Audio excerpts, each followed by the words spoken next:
Hello, my loves. Welcome back. Did you miss me? Okay. I know you missed me. So, I was just inspired to complete the discussion, the exploration, and the story of dream relationships, which I began to speak about in my I think it was live, but I'm recording this onto my computer right now. So we have with us Cassia Hot Cocoa, okay, which I thought was a great one. And we have Bulbasaur here, but he's kind of like just, okay, chilling. Well, I mean, he is a factor, but we'll get to that. I have experience with dream relationships, okay? So the phrase itself has several meanings. So a dream relationship could mean the ideal relationship, okay? It also could mean, on the other hand, an imaginary or unrealistic relationship, okay?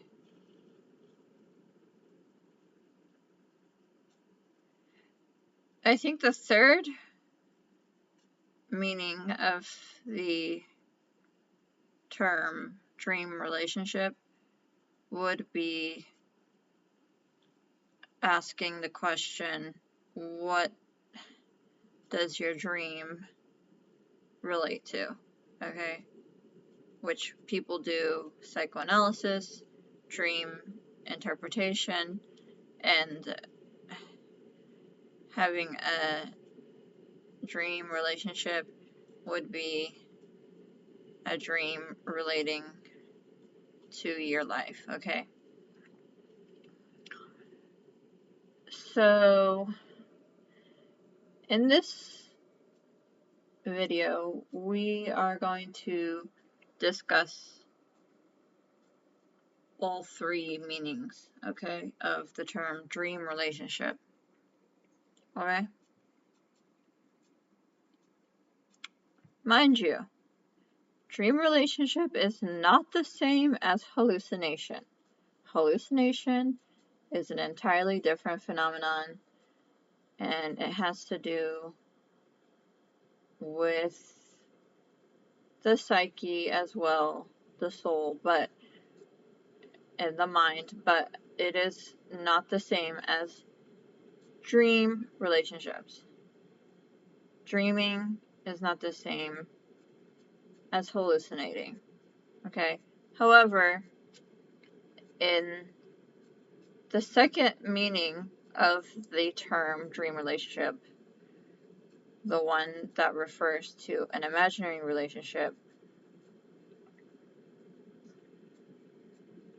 not the ideal, the word hallucination is somewhat friendly to the reality of the nature of the dream relationship, okay? So, I don't think a lot of people take the time to consider what they consider or what they would consider their dream relationship. I think I'm one of the rare females out there who actually thinks about this a lot, because I have had the great fortune of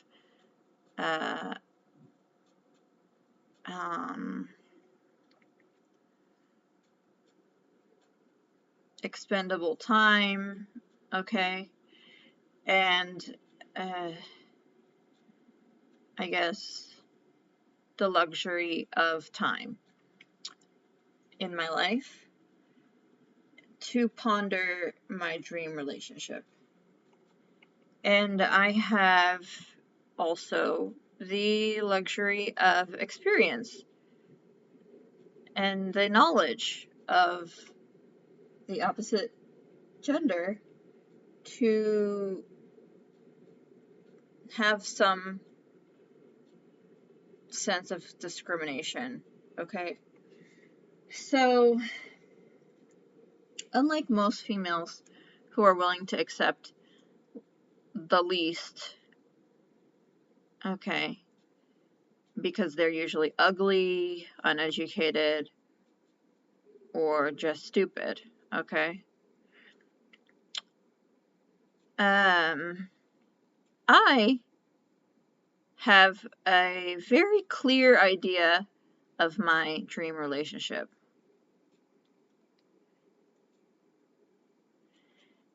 And I've had it since I was quite young.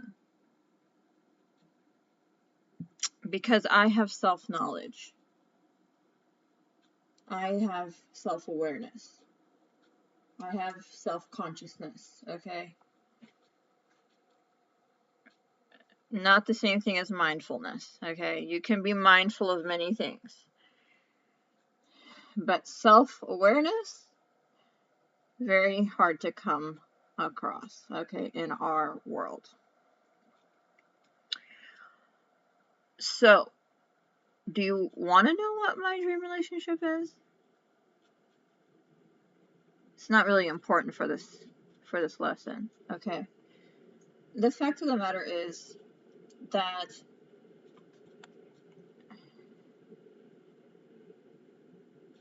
the first definition of dream relationship, which refers to one's ideal relationship, or what they imagine would be the perfect relationship for them, is tied to the second definition, which is the one of imaginary relationships,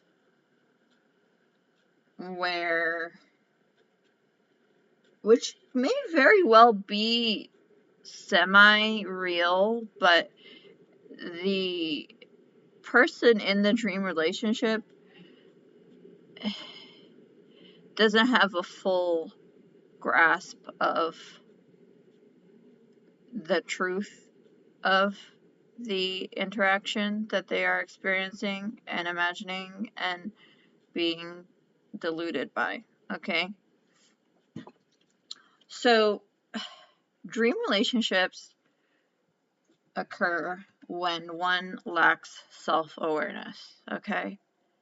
Usually it involves overestimating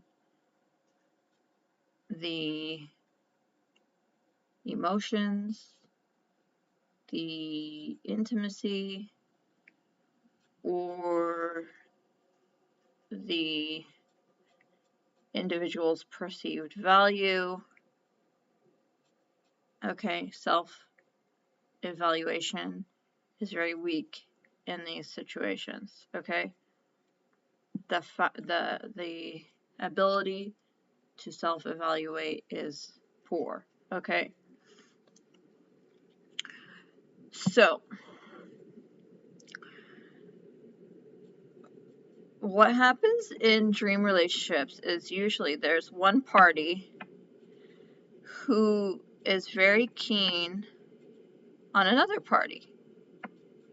And this party, who's usually a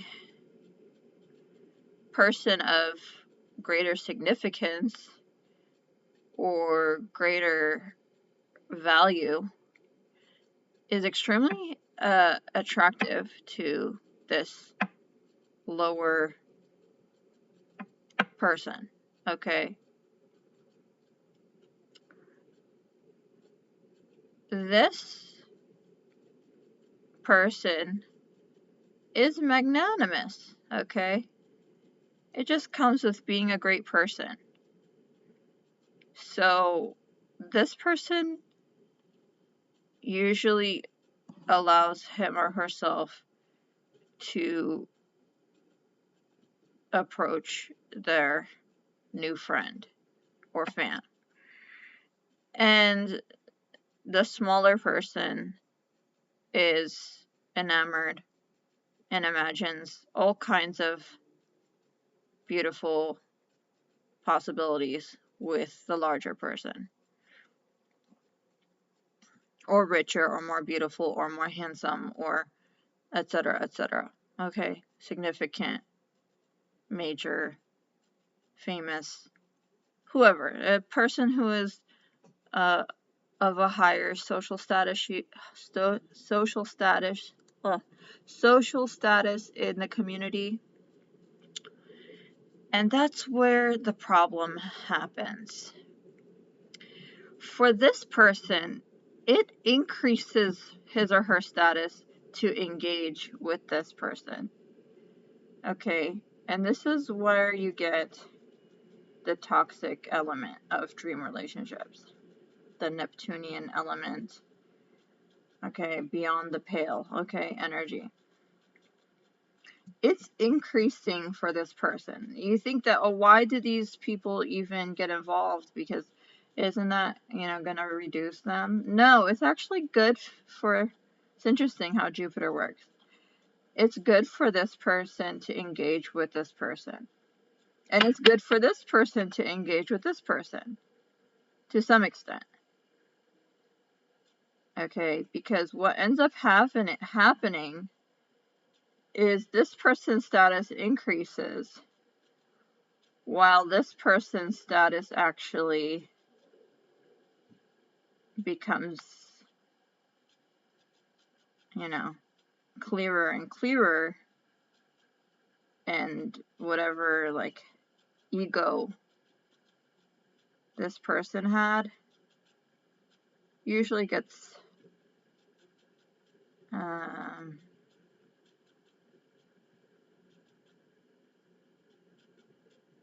well, there's a devotion element, okay? So I kind of lost my train of thought. The smaller person starts to feel better by hanging out with this person. And they exchange energy, and they exchange knowledge and good feelings. Okay? And there might be some growth to this individual. Okay, so Bulbasaur here, maybe he can turn into, I'm gonna bring this. Okay, so because Bulbasaur was hanging out with Katya Hot Cocoa, he kind of turned into Heart. Okay, this is big green heart. Larger. Okay, Bulbasaur evolved from Bulbasaur, little Bulbasaur, became big heart. Okay, from hanging out with Katya Hot Cocoa. And they start falling in love. Okay, that is the big problem. There's no true love between the two, okay? Falling in love is very bad. Katya Hot Cocoa only wants good things. But Big Heart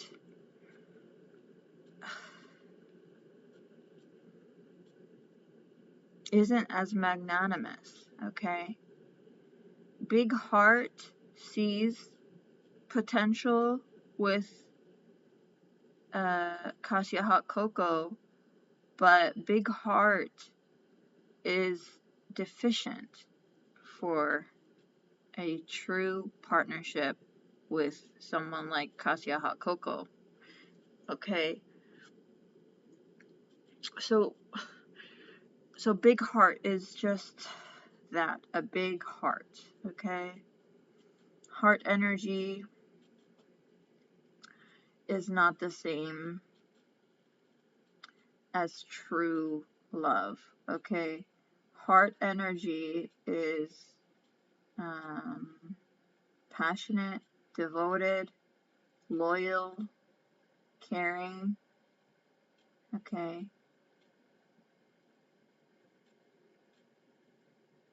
excited, puts in a lot of effort, and, okay, effervescent, okay,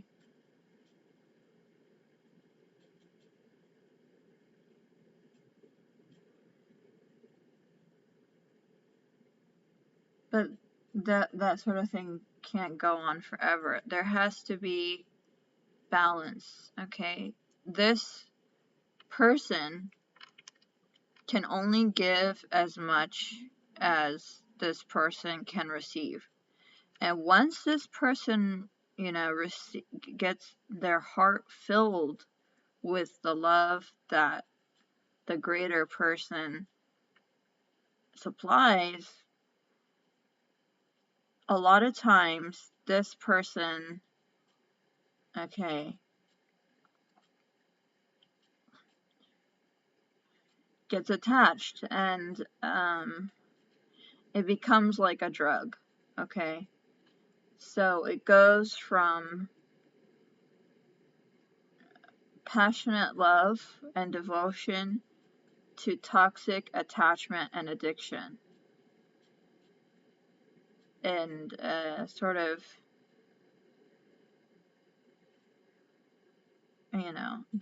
deception of oneself, okay? And that's when you start thinking, like, okay, that girl thinks she's with Cassia Hot Cocoa, but she's really in a delusion. Because, Cassia Hot Cocoa, okay,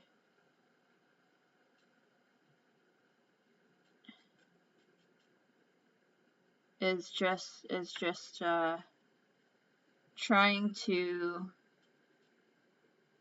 find their self, okay?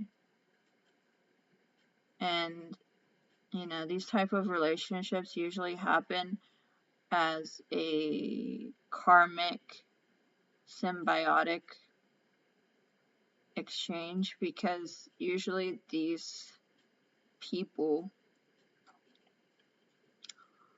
are already soul tied to somebody else, and they're like developing, okay, themselves, and like these smaller people are usually just like stepping stones, okay, for ultimate self-actualization for this person, okay?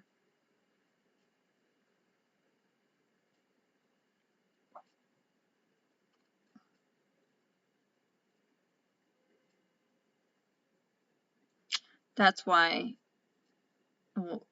one must avoid toxic relationships, karmic relationships, dependent relationships, okay?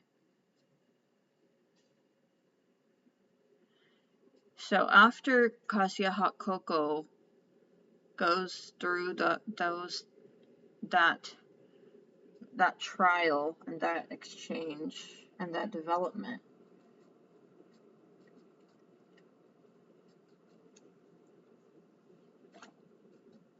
their heart becomes actually more defensive and more solid, because they start to see their worth.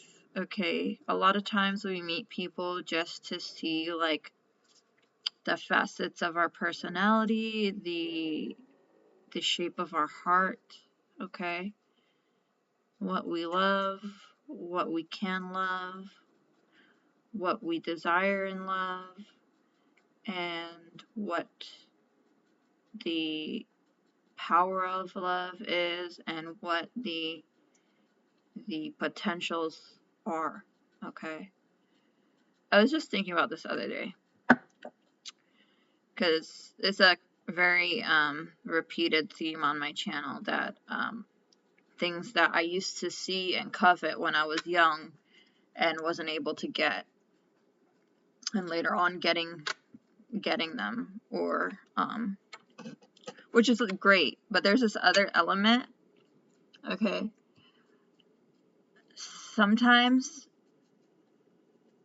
God shows you things that you really like,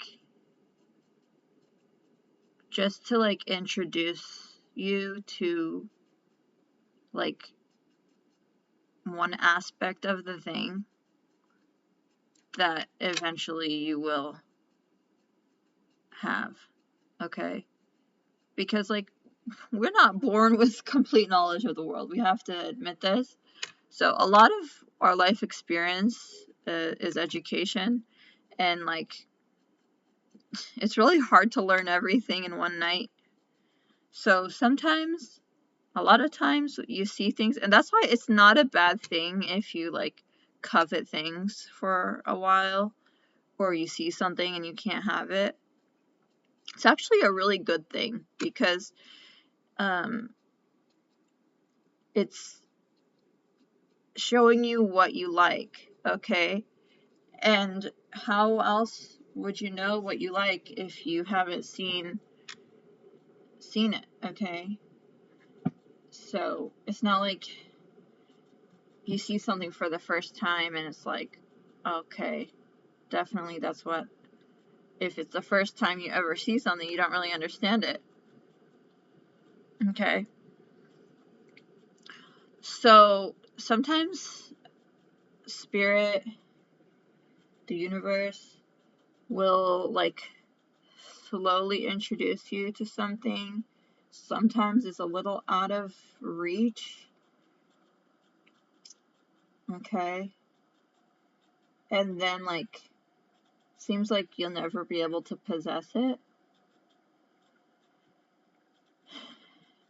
And then like later on you learn that there's actually like another version of that thing that's better. You ever have that happen? And that that was just like your first introduction to the thing that you had no idea that you wanted, okay? So, okay. That's how we develop our dream relationship, okay?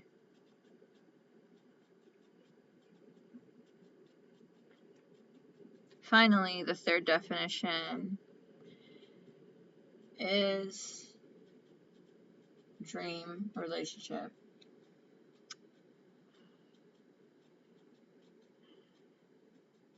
It's similar to deja vu, but it's referring to when you see something that you saw in your dreams, okay? Or something happens in your life. But usually I've noticed that it's usually an object, okay? An item, a food that you experience in your night dreams, your sleeping dreams, okay? And then you encounter in life, or living life, excuse me. So what is that? That's also God speaking to you, and it's to try to tell you about something that you will have, okay? And just warning you ahead of time, okay? All this is to say that we're all capable of becoming sibyls, prophets, seers, okay? Because in this way, God is communicating, and the unconscious becomes conscious, dreams become reality, and wishes come true, my friends. They really do. Dreams come true. That's always been my little slogan, okay? Dreams come true, loves.